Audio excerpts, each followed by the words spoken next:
Bonjour à tous. Euh, pour la communication, je voudrais aborder l'un des plus grands résultats de mes travaux de doctorat que j'ai soutenu il y a 2 ans. Il s'agit de l'étude de la pêche sur une longue période de temps à Hane sur la côte sud de l'île de Oahuka dans l'archipel des Marquises. À partir de l'analyse des vestiges de poissons recueillis lors de la fouille menée par le CIRAP en 2009. Nos travaux nous ont permis de réévaluer le shift, c'est-à-dire le changement du territoire de pêche entre le littoral immédiat et le proche océan qu'avaient proposé mes prédécesseurs sur le même site. La dune côtière de Hane fut initialement fouillée par Sinoto et Kellum en 64 et 65. Les restes de poissons ont fait l'objet de plusieurs analyses archéo-ichtyologiques conduites par Pat Kirsch en 73, par Dye en 90 et 96 et par Davidson en 99. Dans ses identifications de poissons, Pat Kirsch identifia uniquement des espèces de la côte, mais sans pour autant oublier la présence des leurres à bonite qui attestent du maintien de la pêche au large, mais en plus faible quantité. Dye et Davidson confirmaient cette tendance à partir de plus grands échantillons, avec un plus grand nombre d'os diagnostiques. Voici un diagramme réunissant les résultats publiés par les auteurs avec une taille des échantillons de 161 restes pour Kirsch, de 178 pour Dye et enfin 1241 pour Davidson, avec la proportion relative des espèces qui viennent de la côte en vert, les épipélagiques et les pélagiques en bleu et de rares prises d'eau douce en jaune. On remarque que les abondances relatives des poissons épipélagiques et pélagiques diminuent au cours des phases récentes et est interprétée comme une diminution des prises qui viennent du proche large.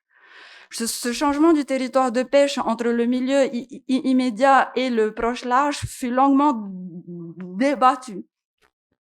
On peut effectivement se demander pour quelles raisons est-ce que les pêcheurs auraient décidé de moins fréquenter le proche large.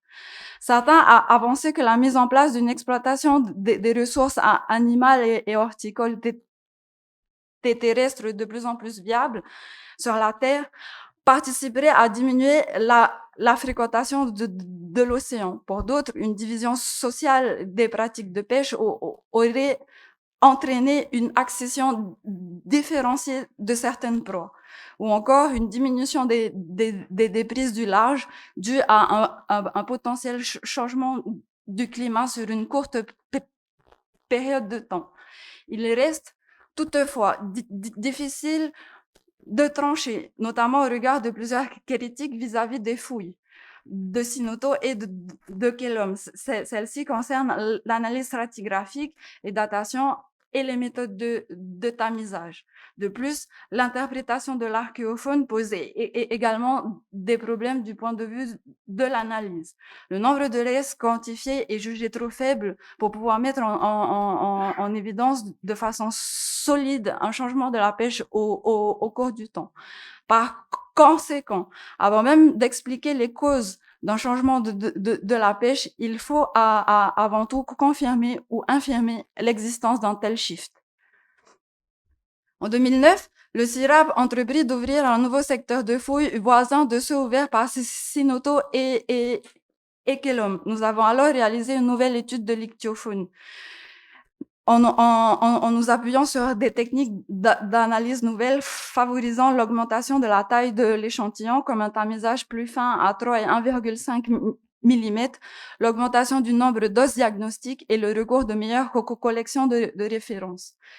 À partir d'un assemblage de poissons plus denses et riches à Hane, nous avons donc cherché à évaluer l'existence ou non d'une modification de la composition des proies dans le temps en comparant deux critères de diversité, les taxons et les biomasses exploitées. La diminution ou non des prises qui proviennent du large,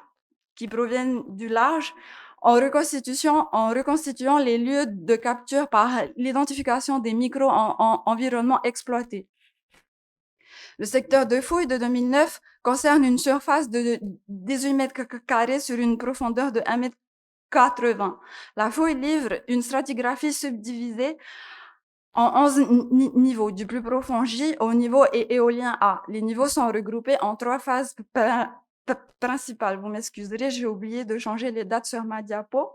Mais la première phase est datée de 1000 à 1200 R à 1200 de notre ère et témoigne des premières occupations du site, sans doute temporaires par de petits groupes de personnes dans les niveaux J et I. Le niveau H est interprété comme un midden comme caractérisé par une accumulation de faune. La seconde phase s'étend de 1200 à 1350 et voit une succession de pavages de maisons en pierre dans le niveau G et E. Ils attestent d'une installation plus durable des communautés à la manière d'un hameau côtier. Le niveau D marque un abandon du site. La troisième phase, de 1450 à 1600, voit un changement radical de la fonction du site puisqu'on y découvre des dépôts funéraires, formant un véritable cimetière dans les niveaux C et B. Le niveau A correspond au dépôt éolien. La séquence stratigraphique livre de nombreux vestiges de poissons, mais aussi une grande variété de faune marine, coquillages, échinodermes, fragments de tortues, de mammifères marins, mais aussi des restes d'oiseaux, de cochons. Les engins de pêche sont aussi, comme vous le voyez ici, sont aussi très diversifiés. Nous avons récolté les restes de poissons et identifié les taxons et les biomasses exploitées par anatomie comparative à l'aide d'une collection de références renfermant désormais 600 poissons avec 200 espèces.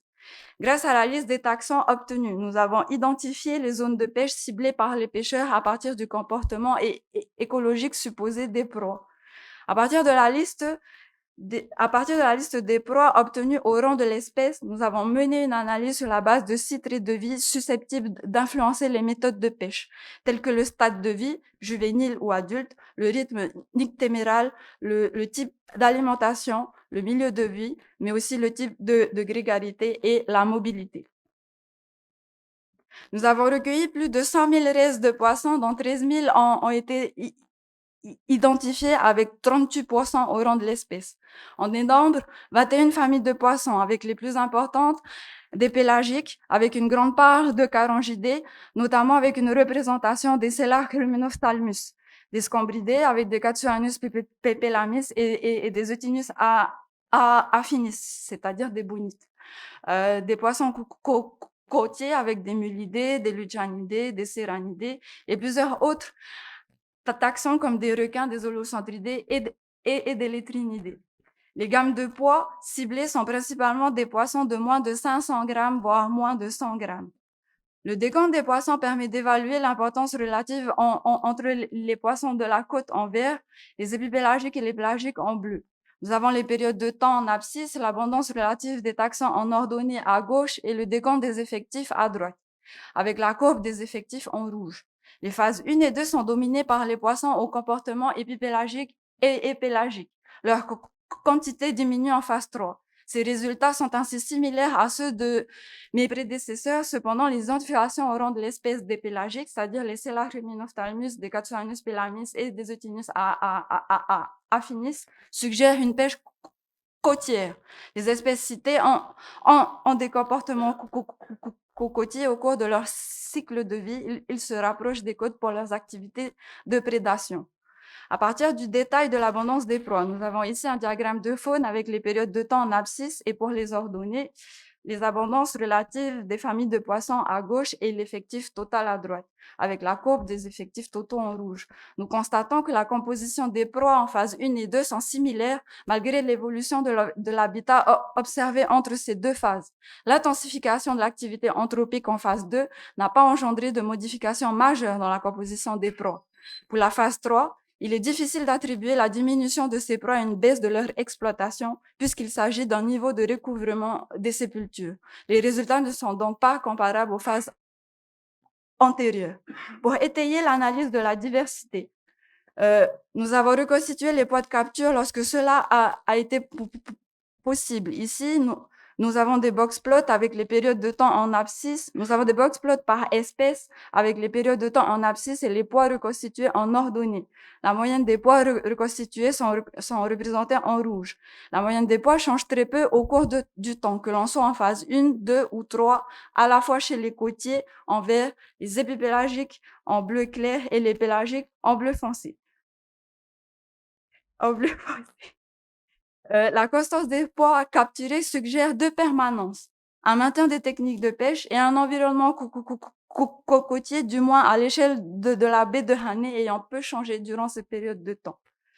Grâce à la détermination des taxons et la reconstitution des poids, il est possible de créer des inférences écologiques pour localiser le poisson au moment de la capture. La diversité des prises met en lumière l'exploitation très généralisée de la baie, comme on le voit sur la carte de Hanné ici, avec le positionnement des proies.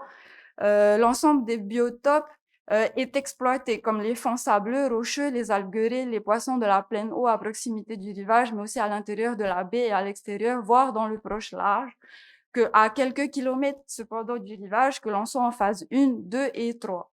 L'application des traits de vie, dont les résultats sont ici avec les MDS plots. L'application des traits de vie permet de réunir les espèces qui partagent un milieu et écologique commun, que l'on va appeler des micro-environnements, et permet de comprendre leur exploitation au cours du temps. Malheureusement, la démarche n'est robuste qu'en phase 1, à partir de 3000 restes identifiés au rang de l'espèce, contre 1600 en phase 2 et une cinquantaine en phase 3. À la lecture des résultats obtenus en phase 1, 3 regroupements principaux sont projetés sur le graphique. Un premier, donc on va illustrer ça avec la coupe bathymétrique de la baie de Hanné vue de profond. C'est-à-dire là, on a la surface de l'eau en haut et les profonds en bas, la côte de ce côté-ci et l'océan de l'autre part. On a 3 regroupements principaux qui sont projetés sur le graphique. Un premier avec l'exploitation des poissons de la côte, donc le regroupement 3, l'exploitation de la côte d'espèces qui côtoient les milieux benthiques. Un second avec l'exploitation des poissons de la côte, du coup le deuxième regroupement des poissons de la côte et des épipélagiques qui fréquentent les milieux de surface et de subsurface. Et un dernier, le premier regroupement. Donc 1, 2, 3, ce sont les NISP. Les NISP sont plus abondants pour le premier, plus faibles pour le deuxième et plus faibles pour le troisième. Donc, l'exploitation des poissons pélagiques qui sont présents en surface. Là encore, l'analyse des traits de vie permet de regrouper avec confiance les proies suivant une échéance de temps relative. Les poissons côtiers et épipélagiques ici identifiés, donc le groupe 2 et 3, ont un comportement alimentaire dont l'activité aux abords des côtes est observée de manière quotidienne, et notamment lors du crépuscule et à la tombée de la nuit. Ce sont les carnivores, des ichthyophages et des omnivores largement représentés ici. Tandis que les pélagiques ici identifiés donc dans le regroupement 1 ont des rythmes d'apparition à proximité des côtes de manière séquentielle au cours de l'année selon la charge en zooplancton.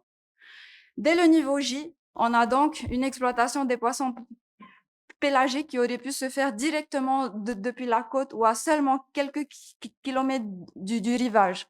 Et ceci de manière séquentielle au cours de l'année, en plus d'une pêche quotidienne des espèces côtières et épipélagiques.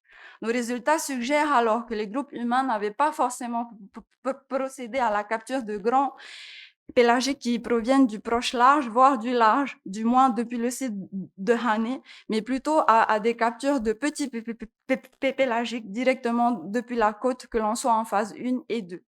Ainsi, les indicateurs ici employés, à savoir la richesse et l'abondance taxinomique identifiée au mieux au rang de l'espèce, la diversité des poids de capture et la reconstitution des lieux de pêche, indiquent plutôt une exploitation très généralisée de la côte jusqu'à quelques kilomètres vers le large, réalisée de manière stable de 1000 à 1350.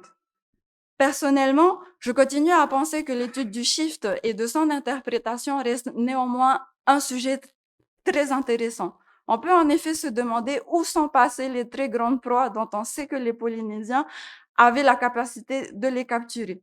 Au regard de la répartition très différenciée des populations de poissons autour des îles, la localisation des sites d'études pourrait influencer nos résultats. La répartition naturelle des poissons identifiés aujourd'hui par les ichtyologues est fortement influencée à la fois par le paysage physique et écologique sous-marin et par l'exposition de ceux-ci à l'hydrodynamisme. Il serait donc très intéressant de comparer plusieurs sites autour de l'île de Oahuka entre la côte nord plus exposée à l'hydrodynamisme et la côte sud plus protégée. L'étude en cours et à venir des sites complémentaires tels que de Manihina ou de Hatoana pourra certainement apporter des réponses à ces questionnements. Merci.